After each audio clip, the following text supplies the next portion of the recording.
Long before the concrete rose and the roads of Uyo burned with car horns and shouting hawkers, there was Eshon Udim, a place untouched by time, veiled in fog, heavy with memory. It was said that the trees in Eshon Udim whispered. That the wind carried names that hadn't been spoken in centuries. That the soil still tasted blood from wars no one remembered.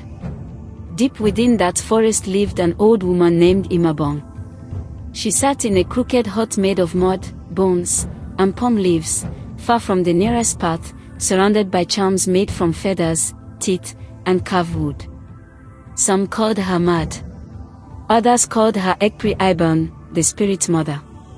Few dared to speak her name aloud. Her eyes were pale and blind, yet she saw farther than any living soul. And on that day, she saw fire. She tossed a handful of cowries onto a red cloth. The pieces clattered, but they didn't fall like they should. They spun, and began to tremble.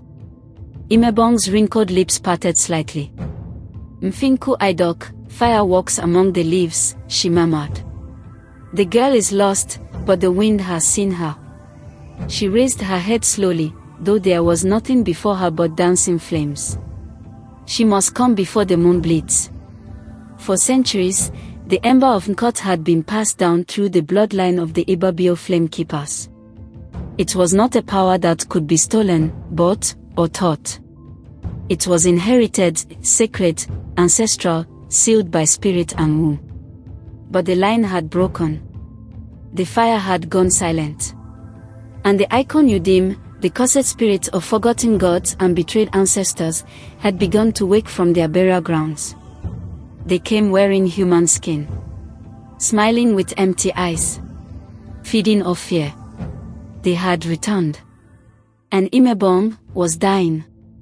Her bones ached, her heartbeat slowed each dawn, and the spirits around her hut grew restless. If she didn't pass on the ember soon, it would fade, and with it, the last hope of defending the land from what was coming. There was only one left. A girl the ancestors whispered about through the leaves.